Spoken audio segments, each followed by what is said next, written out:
Amém? Glória a Deus.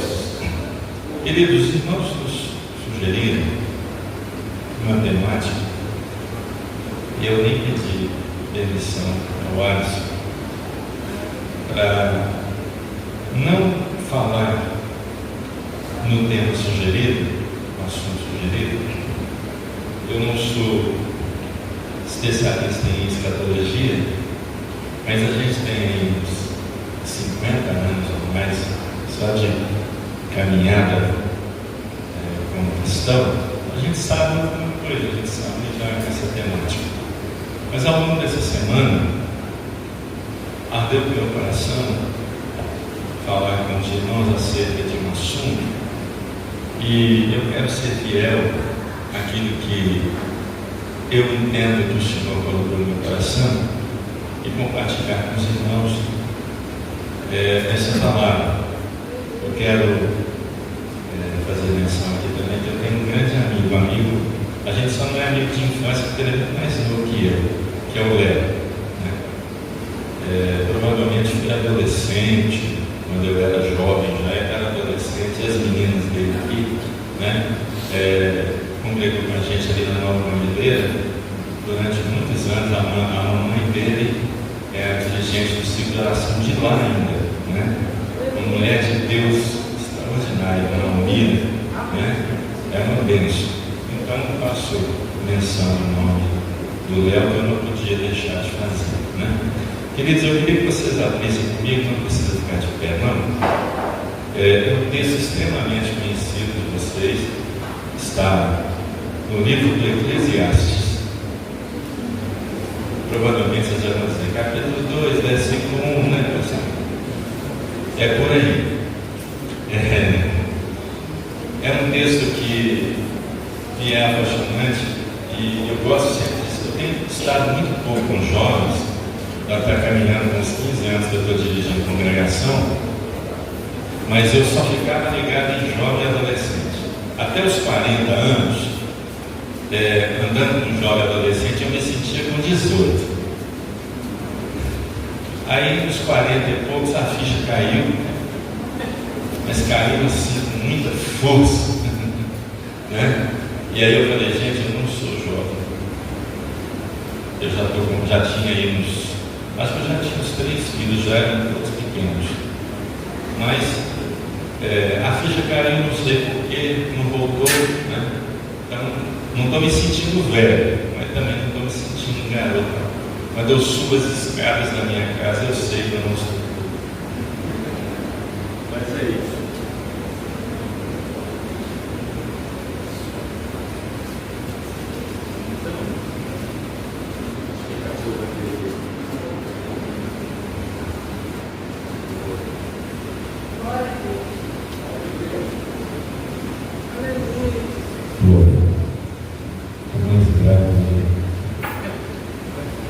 O texto diz assim: lembra-te do teu Criador nos dias da tua mocidade, antes que venham os maus dias e cheguem os anos dos quais venhas a dizer: não tenho neles contentamento.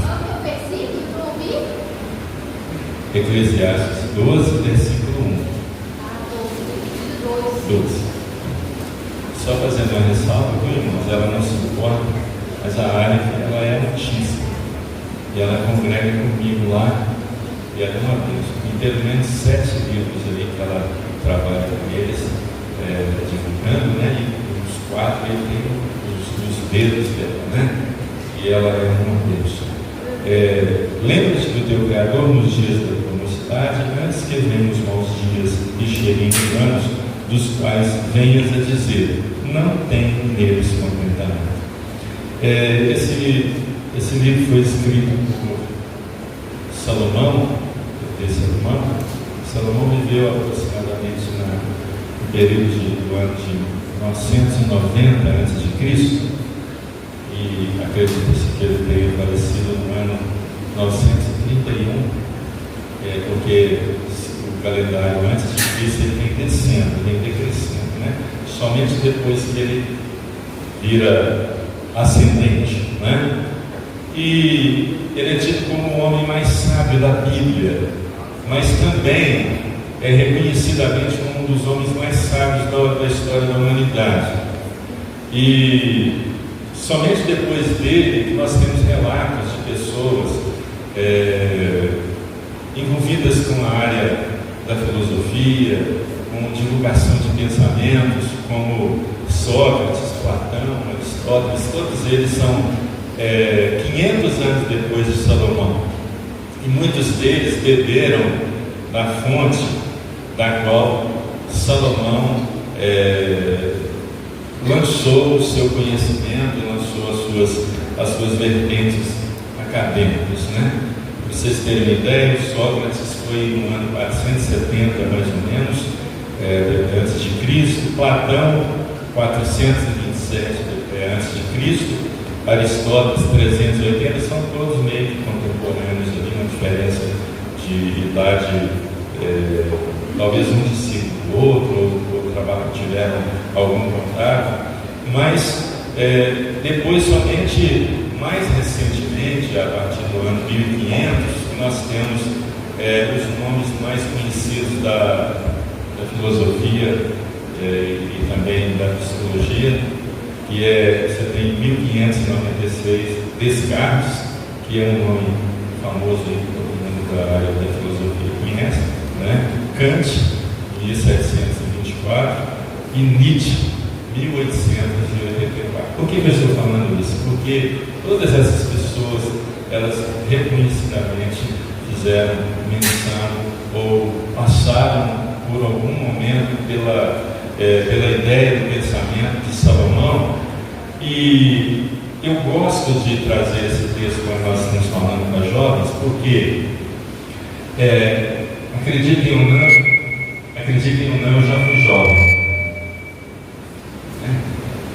Eu vou fazer 60 no ano que vem, mas eu já fui jovem, já fui criança. Eu ouvi o Evangelho aos 6 anos de idade, quando um conjunto de crianças cantava, ensaiava, na verdade, no sábado. Pode deixar um pouquinho, se você quiser. O conjunto estava... Eu retorno aqui, tá? Um ensaio de um conjunto infantil, né? E eles cantando. Eu morava na rua ali do bairro Carmano. Eu entrei pela igreja dentro, todo sujo, contra bíblico, porque era menino meio tipo assim, né? E ouvi pela primeira vez: sou uma dozinha de Jesus. Sou uma dozinha. Não posso nem entrar isso hoje, né? Para proibir, né? Mas eu ouvi aquele som no dozinho de Jesus, entrei pela igreja dentro e não saí mais. E eu gosto muito de lidar com essa questão dos jovens, porque também durante um tempo eu fui gerente de uma empresa e eu cuidava da parte de contratação de funcionários na área de atendimento ao cliente, principalmente. Então tinha aqueles call centers e a gente tinha que contratar. E o que eu pensei com os meus botões? Aqui uma Jéssica entende do que eu vou falar, né? Vou contratar os meninos da igreja, os jovens da igreja, né? Chamar a turma toda e vou levar. Só que quando eu chegava lá para entrevistá-los, não era somente eu, era um grupo de pessoas, né? Eu era apenas um pedaço da área de equipamento. Eu percebi que os jovens nossos evangélicos, eles perdiam muito na hora das entrevistas. Alguns ficavam olhando de pé, outros ficavam olhando no chão, outros ficavam batendo o pé, outros ficavam contando os cabelos, né? Era uma dificuldade. Então a gente acabava não tendo muita condição de contratá-los. Eu pensei com meus botões lá: eu vou fazer alguma coisa, eu vou falar com os jovens da igreja, vou dar seminário, palestra. Eu comecei a dar seminário e palestra para os jovens da nossa regional, depois comecei a sair ali pelos interiores, e eu falava na área do mercado de trabalho, como se portar numa entrevista de emprego, e pegava um checklist, Lucas, do que as empresas, eu já tinha um checklist que as empresas queriam, Aí eu pegava o checklist e levava para dentro dos ambientes da igreja e falava com os irmãos: é isso aqui que essa coisa gosta, né? E graças a Deus deu uma melhorada assim. Depois parei de falar com os jovens, fui falar com os casais, por uma outra necessidade da igreja. Hoje eu sou palestrantes para casais e família, mas eu ainda gosto muito de falar para jovens. Deixa eu caminhar com vocês aqui bem rápido sobre o que Deus colocou no meu coração e falar com vocês. Quando eu olho para esse texto e o que esse texto, a fala de Salomão aqui, ela nos remete, a palavra-chave desse conteúdo todo aqui do capítulo 12 é oportunidade. Se você perguntar para a maioria dos teólogos, se você inclusive perguntar para a IA, ela vai dizer para você que esse texto fala de oportunidade. E é interessante porque Salomão, nesse momento em que ele escreve aqui, ele não é um jovem, nem poderia. Isso é uma constatação que a gente faz. Ele não estava na meia-idade. A constatação que Salomão faz de que o jovem deve lembrar-se, de que o ser humano deve lembrar-se do seu Criador, ou lembrar de Deus, essencialmente, prioritariamente, deve ser nos dias da sua juventude, é uma constatação que ele faz na velhice. E é normal que as pessoas com um pouco mais de idade, já com um pouco mais de experiência de vida, já com não sei quantos anos de casado, com tantos anos de ministério, com filhos, né? E eu agora com neto, é normal que a gente se aproprie de uma, entre aspas, aí, uma experiência, né? E a gente às vezes queira dar lição de moral para os jovens. Só que, como eu disse para vocês, eu já fui criança, eu já fui adolescente, eu já fui jovem, acreditem ou não.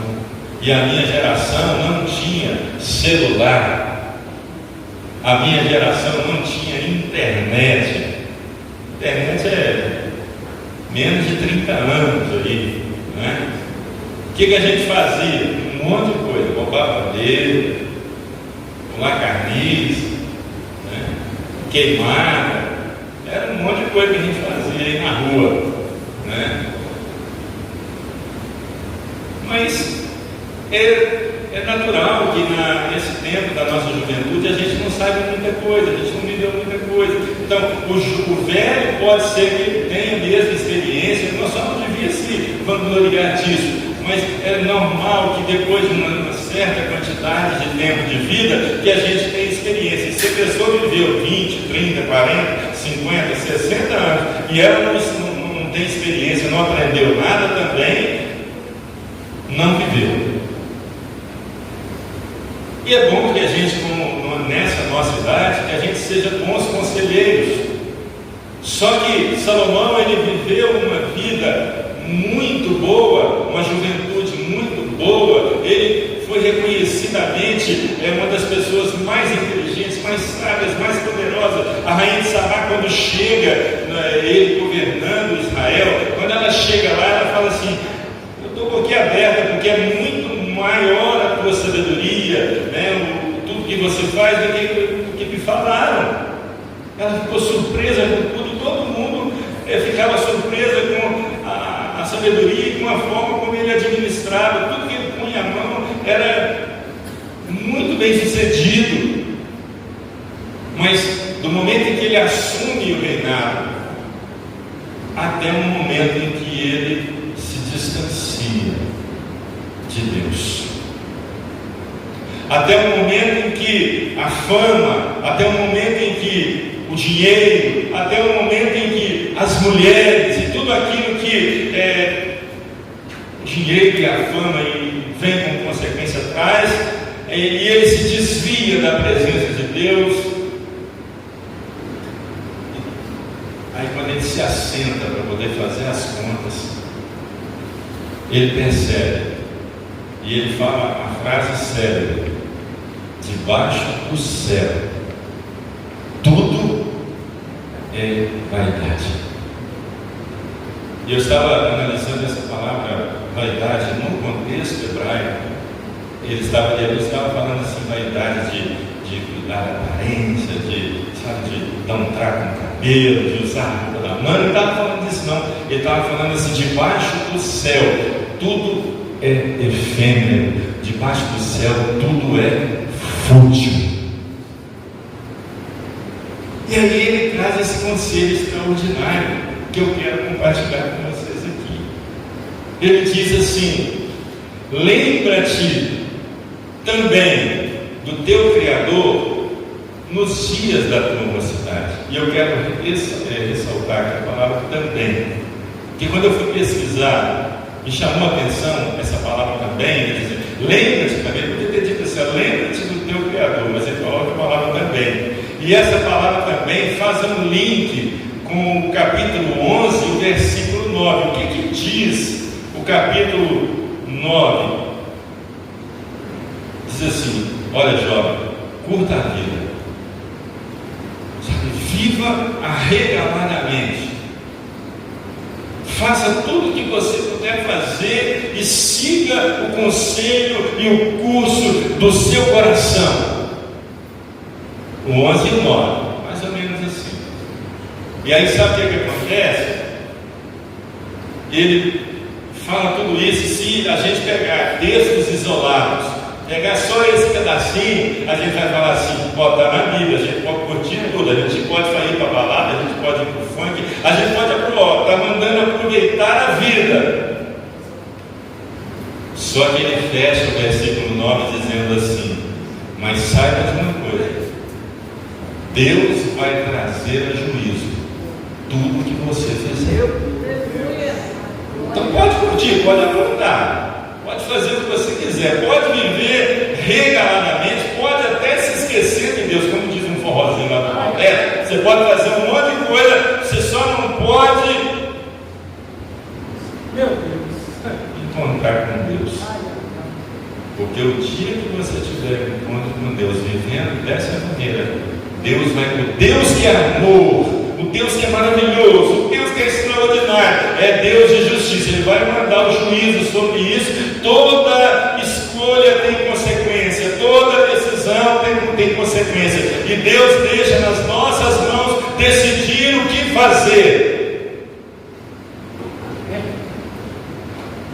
Você pode até afrontar seu pai falando: só não manda em mim. É uma geração assim. Pode chegar para o pastor: só não manda em mim. Não quero, eu vou fazer o que eu quiser. Pode fazer. Só que uma hora Deus puxa a corda, o juízo vem. E ele faz um link. Esse versículo 9 do capítulo 11 faz uma conexão com o 12, versículo 1, quando ele diz: lembra-te do teu Criador. Deixa eu dizer uma coisa para vocês: as pesquisas mostram um aumento no número de pessoas que afirmam não crer em Deus. Houve um aumento substancial de pessoas na nossa geração dizendo não acreditar em Deus. Somos ditos ateus. Mas o estranho mesmo são pessoas que afirmam crer em Deus, mas vivem como se ele não existisse. É pior, porque o ateu está dizendo: eu não creio, não tenho compromisso, não faço nada, não vivo por isso, estou curtindo a minha vida, levando a minha vida. Olha, não acreditar tem me feito muito bem. Mas o grande perigo são aqueles que se dizem religiosos, cristãos, acreditar em Deus, mas vivem como se Deus não existisse. E boa parte dos ditos ateus, uma boa verdade, não nasceram ateus, se tornaram ateus. Também há evidências de que boa maioria dos ditos ateus não negam a possibilidade da existência de uma força maior que tenha criado, que a organize, que controle, só não dão o nome de Deus. O que eles têm mesmo, os ditos ateus assumidos, é a aversão à religião. E muitos deles conviveram durante um tempo com todo um contexto religioso. De repente, eles começaram a negar a existência de Deus, a pensar diferente, né? E por aí vai. Então, quando Salomão fala, lembra-te do teu Criador nos dias da tua mocidade, ele está falando de uma coisa que é muito relevante. Eu quero trazer ao coração de vocês aqui. É nesse momento. Por que ele fala da mocidade? Por que ele não fala da velhice? Irmãos, eu creio piamente. Eu tenho 60 anos, tenho vontade de fazer tanta coisa ainda. Eu quero fazer faculdade, eu quero fazer um monte de coisa. Eu tenho sonhos, eu tenho projetos até os 150.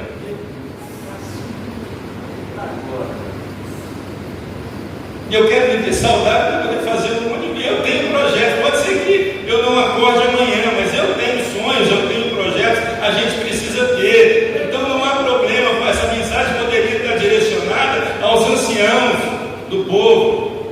Mas ele fala direcionado à mocidade, sabe por quê? É porque nessa fase da nossa vida que surgem as maiores oportunidades que a gente pode ter. É nesse momento que você tem que tomar decisões e fazer escolhas e pensar, porque nesses momentos vão surgir as maiores oportunidades e é o tempo de fazer as melhores escolhas, é o tempo da juventude. Eu confesso para vocês que por mais que eu tenha dito aqui que eu tenho muito sonho, muita vontade, para um monte de coisa eu estou cansado.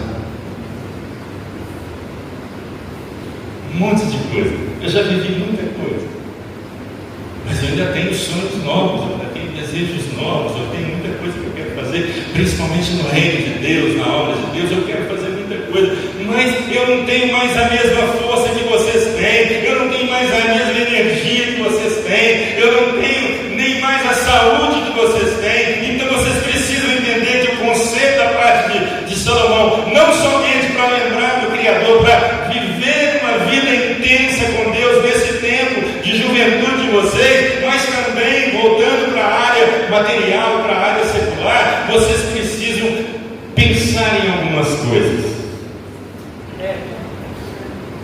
Ele diz, nos dias da tua mocidade,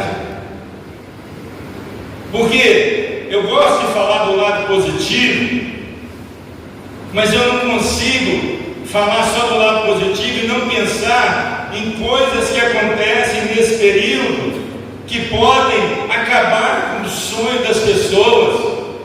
Ele está falando da mocidade, porque nesse tempo, nesse momento, se vocês não tomarem cuidado, vocês podem fazer escolhas e tomar decisões que podem comprometer todo o futuro de vocês. A gente que mora próximo à aglomerada, convive, né? Não só pelo aglomerado, pela favela, pela vila, mas também no dia a dia. Eu me lembro de uma pesquisa que foi feita há uns 15, 20 anos atrás, quando houve uma explosão de gravidez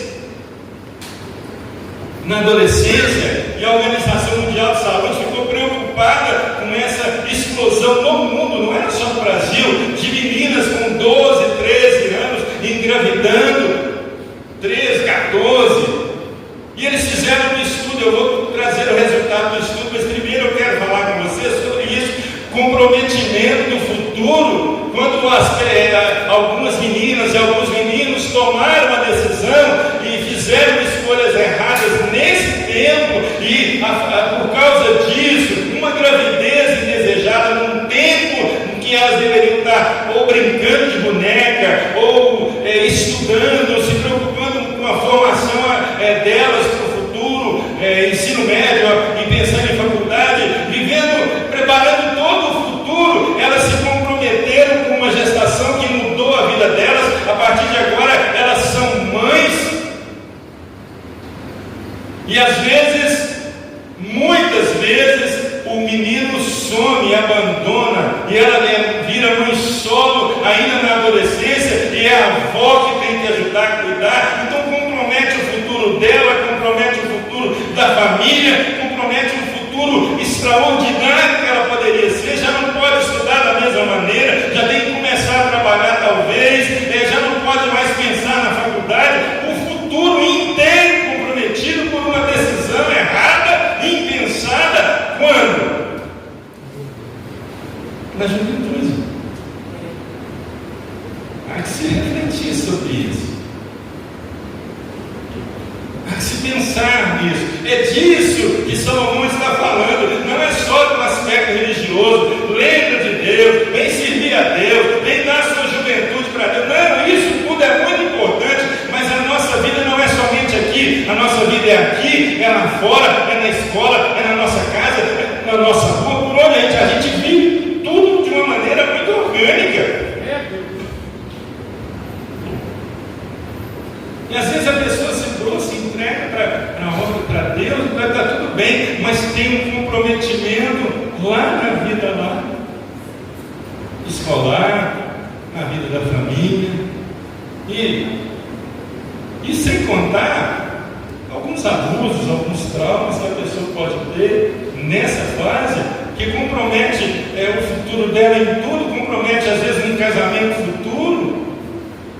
E Salomão está chamando a nossa atenção primeiro, claro, ele está falando de uma forma espiritual também, dizendo, lembra-te de Deus nos dias da sua juventude, porque é nesse tempo que você tem que pensar e fazer as escolhas certas e tomar cuidado com as escolhas que você toma, porque pode comprometer o seu futuro, e se você fizer as escolhas certas, muito provavelmente você vai ter um futuro maravilhoso. Você vai ser um advogado, você vai ser um médico, vai ser um engenheiro, você vai ter uma família, você vai ter uma vida próspera. Tudo isso está condicionado a essa escolha que você faz nesse tempo.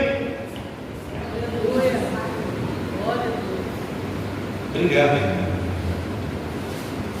Esse povo, eles ajudam a gente a pregar, né? Deus abençoe. Entenderam, irmãos?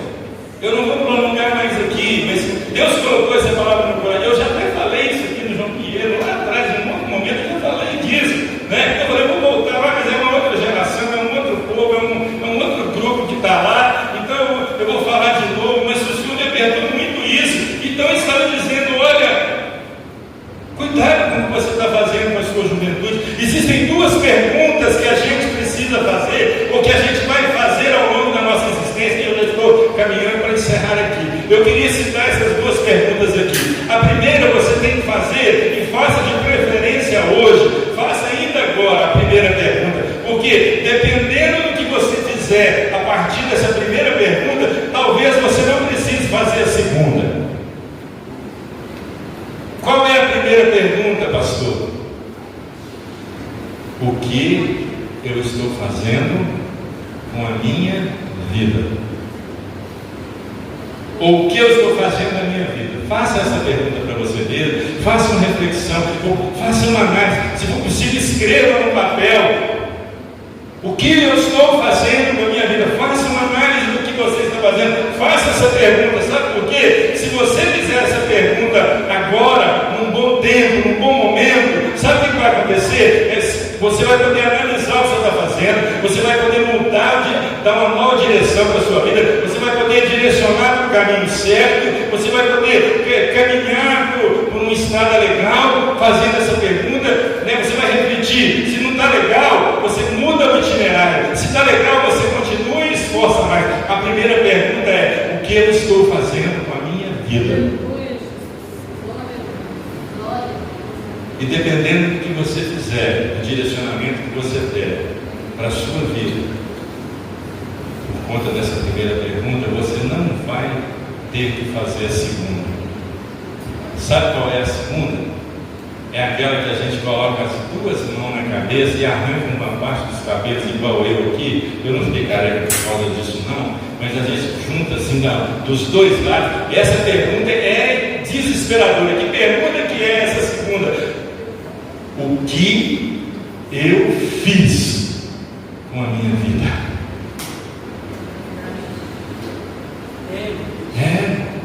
A primeira é, o que eu estou fazendo? A partir dessa análise, eu vou dar um direcionamento bacana, eu vou mudar o curso, eu vou me empenhar mais, e talvez eu não precise fazer a segunda, que é, o que eu estou fazendo? Geralmente quem faz a segunda pergunta é, o que eu estou fazendo na minha vida, já está no momento drástico, já aconteceu catástrofe, já o caminhão já bateu, sabe, o acidente já aconteceu, já tem uma situação quase que não tem jeito de resolver mais.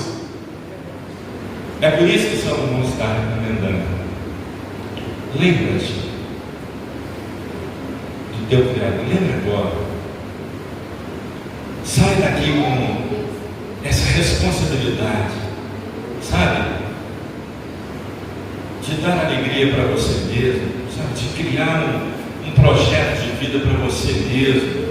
Pastor, é para satisfazer meus pais? Nem é bom que você faça para agradar e para satisfazer seus pais, afinal de contas eles estão pagando, até uma certa idade, estão pagando tudo para você. Dizem que um filho custa quase 2 milhões. Eu não sei quantos meus 3 custaram, não, mas eu acho que dava para comprar uma Ferrari. Como se alguém que não tivesse filho tivesse entrando de Ferrari para baixo. Mas diz que é muito caro, né? Eu sei que eu estou gastando até hoje, né? Então valorize o seu pai, o empenho do seu pai, da sua mãe, dê alegria para o seu pai, para a sua mãe, para os seus responsáveis, né? Dê alegria para os seus líderes, para os seus pastores, dê alegria para a sociedade na qual você está inserida, mas acima de tudo, pense em você mesmo. Eu vou encerrar aqui, eu tenho muita coisa para falar, mas eu me lembro que, já estou encerrando mesmo, eu trabalho numa empresa ainda, aqui, há mais de 25 anos que eu trabalho nessa empresa, e um dia chegou a filha caçula do dono da empresa, adolescente, passando por uma crise assim, de escola e uma crise na família, porque todo mundo forçando a barra, né? Ela era a caçulinha, todo mundo formado na família, todo mundo bem encaminhado na família, e ela ainda vivendo os percalços da adolescência, e ela não estava indo muito bem na escola, tirando nota ruim, e ela chegou lá no escritório, na hora do almoço, eu estava lá sentado, e aí a irmã mais velha que ela tinha acabado de dar um sermão, de pagar um pau para ela, né? De falar uns negócios com ela, e ela estava triste, chorando. Aí eu ouvi aquela conversa, cheguei perto dela e falei assim: deixa eu te falar uma coisa. Você tem que fazer todo esforço para você se dar bem, melhorar na escola, sabe? Para você tirar a nota boa, você tem que fazer todo o esforço. Não é por causa da sua irmã, não. Não é por causa do seu pai, não. É por você. É uma conquista sua. Você vai alegrar seu pai, sua irmã, sua família, vai, mas você vai ficar muito mais feliz. E ela abriu um sorriso, né, muito pequenininho, me deu um abraço e falou: obrigada. Eu falei: de nada. E ela saiu. E agora, há poucos dias, agora, ela entrou na faculdade de Direito. Ela mudou a partir daquele conselho, a partir daquela palavra. Palavra simples. Faça por você, pense em você. Então lembra-te do teu Criador nos dias da tua mocidade, por sua causa, pelo teu sucesso, pelo projeto que Deus tem na sua vida, pela sua chamada, por aquilo que Deus tem. Aleluia. Pelos seus sonhos, pelos seus objetivos. Deus vai abrir as portas, Deus vai abrir, derrubar as muralhas, Ele vai abrir uma alegria, Ele vai fazer tudo o que for possível para que você seja bem sucedida, mas lembra dele agora e coloca Ele como o gerador, o mantenedor de todos os seus sonhos e projetos. Amém? Que Deus e Cristo abençoe e eu agradeço a oportunidade.